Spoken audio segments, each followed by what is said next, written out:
үхсэн хүүхэлдэйн арал нэртэй үхсэн хүүхэлдэйнүүдийг модноос унж усанд хөөх жижигхэн цагаан дашинстай охин.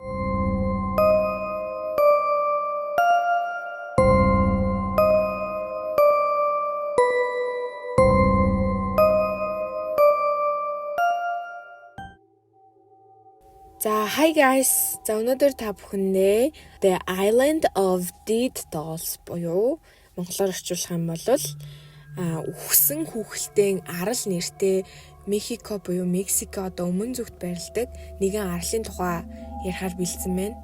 За энэ нь болохоор Мексикийн нийслэлээс өмнө зүгт сууг шуудын дунд орших нэгэн жижиг арал байдаг. За энэ арал нь бол жирийн арал биш. За энэ арал дээр үхсэн хүүхэлдэйг харж болно. За ямар байдалтай байдаг вэ гэхээр үхсэн хүүхэлдэйнүүдийг модноос унжуулсан ч юм уу, газар ингээд хөлрөө байж идэг ч юм уу. Ямар нэг иймэрхүү байдалтай байдгаараа бол жуулчдыг бол маш ихээр татдаг. За тэгээд дээрэс нь аимшигын түүхтэй. Нэгдүгээрт аимшигын түүхтэй, хоёрдугаарт тийшээ очисон хүмүүс эргэж ирдэггүй гэх домог байдığımэн. За тэгэхээр 1950-ад онд энэ арал дээр ганц хүн амьдарч байсан. За энэ ганцаардмал хүнийг Хулиан Сантана Берере гэдэг нэртэй байсан. За энэ нь нэг эрэгтэй байгаа.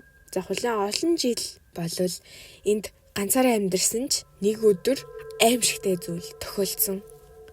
За энэ юу вэ гэхээр усанд хөөх жижигхэн цагаан дашинстай охин.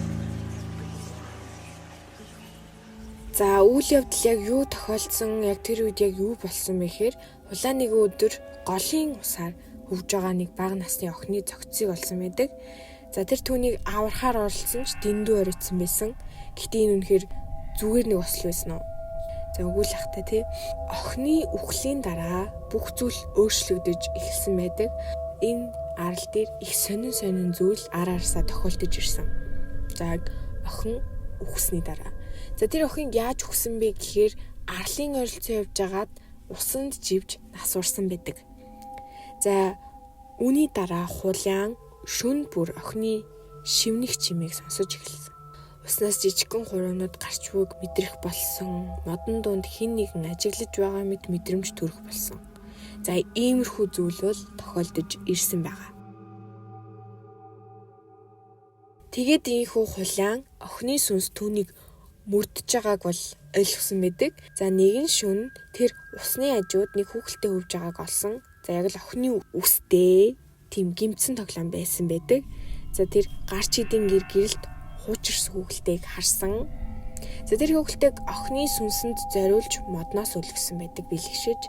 За тэгтээ энэ хангалтгүй байсан гэж үзсэн байгаа. Тэгээ учир нь шүн бүр өөр хүүхэлтэй арал дээр гарч ирсээр байсан.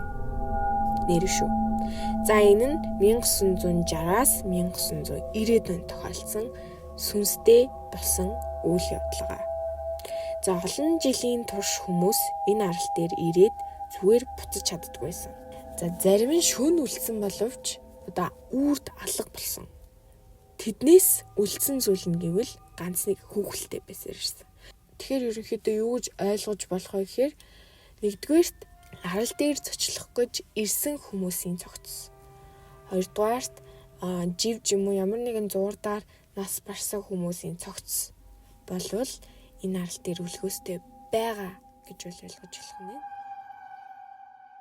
Жуулчан биднийг хэн нэгэн харж ийн үү да? Анна буюу судлаач. Бид энэ арал дээр судалгаа хийхээр ирсэн. Гэвч энд үнэхээр буруу зүйл болоод байна. Бид энд ганцаараа биш байна. Судлаач хоёр. Энэ хөлтэй хөдөлсөн. Би түүнийг харсан. 2001 онд үхсэн хүүхэлдэйн арал дээр очисон судалгааны багийнхан бол алга болсон байдаг. За тэдний камер олдсон ч тэдний цогцос хизээч олдоогүй. Олон хүн тэднийг живсэн гэж үздэг, харин зарим нь тэднийг хүүхэлдэйнүүдийн дунд байгаа гэж бол итгэдэг. Энэ арал дээр бүү ир. Тэд таныг хизээж явуулах